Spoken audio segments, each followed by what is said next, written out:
while we're here, I was teaching us how to get your good news. Because one of the things that we have come to see in church is that many people hear of the goodness that God has in store for us, and yet they can't access it, and they wonder, why is this thing that they are saying not coming to me? Why? But God answered a few for us on Thursday, and He made us to understand that these things don't just come by wishing. Are we together? They don't come by wishing.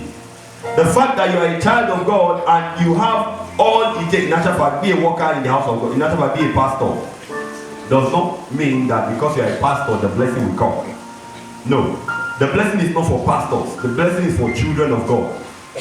And I mentioned 3 ways on Thursday how you can access your own covenant good news. Praise God. I said, number 1, you need to receive the word of God in faith. Receive the word of God in faith, not as the word of man, but as the word of God. And God has been teaching me a series of things recently. I've come to understand that when God sends you on an errand, you don't have any business getting the job done. All you have to do is deliver the message. Oh, many times the Lord will speak to me concerning a people, concerning an individual, and I will give them what God said I should tell them. Then they will come later and ask, man of God, now that this is what God, what do you think I should do? And I'll start suggesting, do this, do that, do that. And God said, no, stop that. Say, don't do that again. So all I need to do is just tell you, this is what God said. This is what God said. This is how God said He's going to get it done. Or this is when God said He's going to get it done. The rest is now in His hand, not in my hand. Partially in His hand, partially in your hand. And I said, the first thing is when the word comes, receive it. Now, take for an instance, the angel of the Lord came to Mary and told Mary, you will have a son, and his name shall be called Emmanuel. And then she said, how will this thing be? The angel said, the power of the Holy shall overshadow thee. Then later on, she goes to meet somebody and say, they say I will carry the level. But I don't have a husband yet, and I'm not married. What do you think they will suggest to her? You know this thing is not possible except you have a husband. So you must have a husband. In other fact, since they've already prophesied that you are going to be pregnant, and you have Joseph, just sleep with Joseph. Abi, just sleep with Joseph so that you get pregnant. Because the angel has said that you'll be pregnant. And I'm sure maybe the angel didn't tell you, but I'm sure he's trying to say, go and sleep with Joseph. Oh, when God gave me that analogy, He delivered me from plenty things. I've had many people, after you give them a word, they will call you, man of God, as you have given the word, so what do we do now? I'll not be worried. God said, don't be worried. When they ask you, tell them, go and ask God. Yes, let them go and ask God. Because He said, my word will never fall to the ground. Whatever the mouth of the Lord speaks, He takes His hand to complete it. 1 Kings chapter 8 verse 15. Whatever the mouth of the Lord speaks, He takes His hand to complete it. So when God said, I will do this, you now ask yourself, what do I do to bring this word to pass? So the first thing, receive the word in faith. You do what? Receive the word in faith.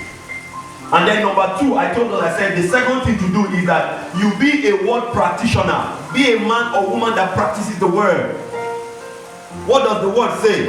We looked at James chapter 1 verse 22, 25, and we saw that when you look at the perfect law of liberty and you continue in what you are seeing, you will be rewarded by what you are doing. But many people, they look at the word and they don't do the word.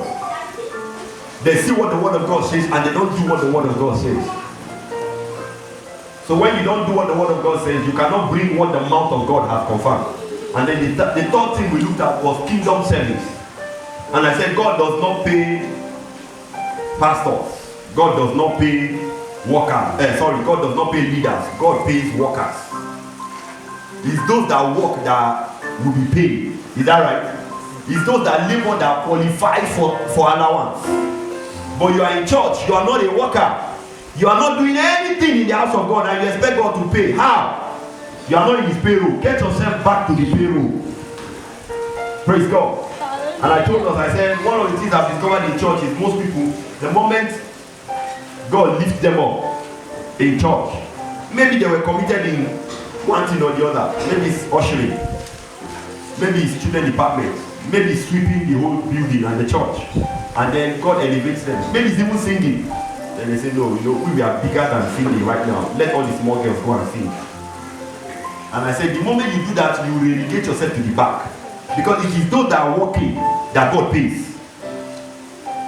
Oh, evangelism. We used to do evangelism when we were younger. Now we are older. Let the younger people be doing it. And any work you pick in the house of God is for life. Oh. You don't graduate out of service. Because God is the Ancient of Days. Is that right? You don't graduate out of it. Prayer, evangelism, be in the choir, be in sanitation, visitation. Get yourself involved somewhere.